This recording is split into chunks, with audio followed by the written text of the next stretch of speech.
નમસ્તે વિદ્યાર્થી મિત્રો. નમસ્તે. ધોરણ 11 ના વર્ગખંડ વાણિજ્ય વ્યવસ્થા અને સંચાલનના વર્ગખંડમાં આપ સૌનું હાર્દિક સ્વાગત છે.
મારું નામ દેસાઈ કાજલબેન સવાભાઈ છે. હું ડીસાથી આવું છું.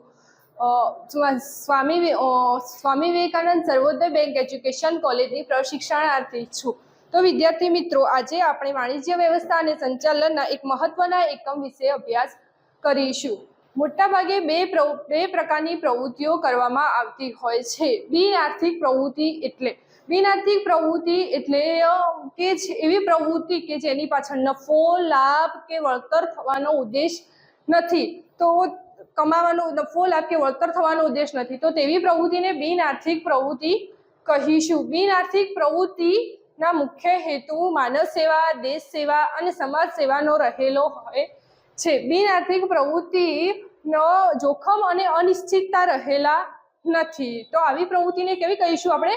બિનઆર્થિક પ્રવૃત્તિ કહીશું. બિનઆર્થિક પ્રવૃત્તિના હવે આપણે કેટલાક ઉદાહરણો જોઈશું. બિનઆર્થિક પ્રવૃત્તિમાં માતા પોતાના બાળકનો ઉછેર કરે છે, તો તેવી પ્રવૃત્તિને પાછળ માતાનો કોઈ નફો કે લાભ કે વળતર મેળવવાનો હેતુ હોતો નથી, તો તેને બિનઆર્થિક પ્રવૃત્તિનું ઉદાહરણ ગણીશું આપણે. તેવી જ રીતે કેટલાક લોકો સમાજ માટે સેવાનું કાર્ય કરતા હોય છે, તો તેને સામાજિક પ્રવૃત્તિ કરે છે તેઓ સમાજ માટે, તો તેને આપણે તેમની પાછળ સામાજિક પ્રવૃત્તિ કરવામાં આવતી હોય છે, તેમની પાછળ તેમને કોઈ નફો, લાભ કે વળતર કે કોઈ નફો કમાવાનો હેતુ હોતો નથી, તો તેને સામાજિક પ્રવૃત્તિ કરીને તેઓ સમાજને એક બિનઆર્થિક પ્રવૃત્તિનું કાર્ય કરે છે. તો તેને સામાજિક પ્રવૃત્તિને કેવું ગણીશું? તે આપણે બિનઆર્થિક પ્રવૃત્તિનું ઉદાહરણ ગણીશું. તેવી જ રીતે કોઈ વ્યક્તિને ફૂલ છોડનો ખૂબ જ શોખ છે, તો તેઓ ફૂલ છોડનો ઉછેર કરે છે. તેથી ફૂલ છોડનો ઉછેર કરતા હોય છે એટલે રોજ એમાં તેમને ફૂલ છોડમાંથી કોઈ નફો, લાભ કે વળતર મેળવવાનો હેતુ હોતો નથી, તો તેવી પ્રવૃત્તિને પણ આપણે બિનઆર્થિક પ્રવૃત્તિનું ઉદાહરણ ગણીશું. ત્યારબાદ આવી સંસ્થાઓ ચલાવવામાં આવતી હોય છે સમાજ સેવા માટે, દેશ સેવા માટે, માનવ સેવા માટે, તો તેવી સંસ્થા જેની પાછળ કોઈ નફો, લાભ કે વળતર મેળવવાનો હેતુ હોતો નથી, તો તેવી સંસ્થાને બિન વેપારી સંસ્થા તરીકે ઓળખવામાં આવે છે. બિન વેપારી સંસ્થા એટલે એમાં કેટલાક ઉદાહરણો આપણે જોઈશું. તો કર્ણાવતી ક્લબ છે, એ બિન વેપારી સંસ્થા છે. રોટરી ક્લબ છે, તેમજ લાયન્સ ક્લબ છે, તે કેવા છે? બિન વેપારી સંસ્થાના ઉદાહરણ છે. તેવી જ રીતે કોઈ શૈક્ષણિક સંસ્થા મફતમાં ચલાવે છે, તો તેને કેવી કહે છે? બિન વેપારી સંસ્થા કહેવામાં આવે છે. કોઈ શૈક્ષણિક સંસ્થા કોઈ સ્વાધ્યાય ચલાવે છે, તો તેને પણ બિન વેપારી સંસ્થા કહે છે. તો વિદ્યાર્થી મિત્રો, હવે હું તેમાંથી તમને કેટલાક પ્રશ્નો પૂછીશ. જેને આવડે તે હાથ ઊંચો કરી જવાબ આપવાનો પ્રયત્ન કરશે. તમારું નામ? બિનઆર્થિક પ્રવૃત્તિ એટલે શું? બિનઆર્થિક પ્રવૃત્તિ એટલે કે જેમાં કોઈ નફો મેળવવાનો ઉદ્દેશ હોતો નથી. બરાબર. બિનઆર્થિક પ્રવૃત્તિના મુખ્ય હેતુઓ જણાવો. બોલો. બિનઆર્થિક પ્રવૃત્તિના મુખ્ય હેતુ માનવ સેવા, દેશ સેવા અને સમાજ સેવા કરવાનો છે. બરાબર. જોખમ અને અનિશ્ચિતતા કયા પ્રવૃત્તિમાં રહેલા નથી?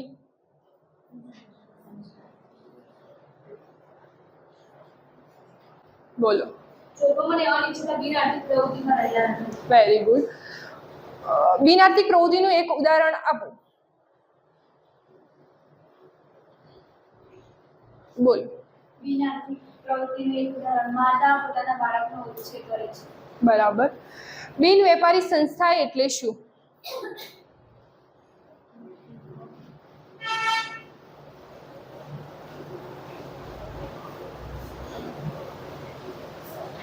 કોઈ સેવા મફતમાં કરવામાં આવતી હોય તેને બિન આર્થિક પ્રવૃત્તિ છે. જેવી રીતે મર્ફી ઓફ લાયન્સ.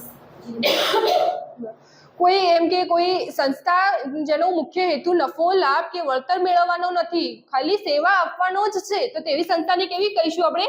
બિન વેપારી સંસ્થા કહીશું. તેવી એક બિન વેપારી સંસ્થાનું એક ઉદાહરણ આપો. બોલો.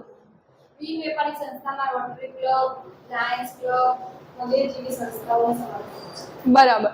તો જે પ્રવૃત્તિ નફો કે લાભ મેળવવાના હેતુથી કરવામાં આવે છે તેવી પ્રવૃત્તિને કઈ પ્રવૃત્તિ કહે છે? બોલો નિશા. આર્થિક પ્રવૃત્તિ. તો વિદ્યાર્થી મિત્રો, આજે આપણે આર્થિક પ્રવૃત્તિનો અભ્યાસ કરીશું.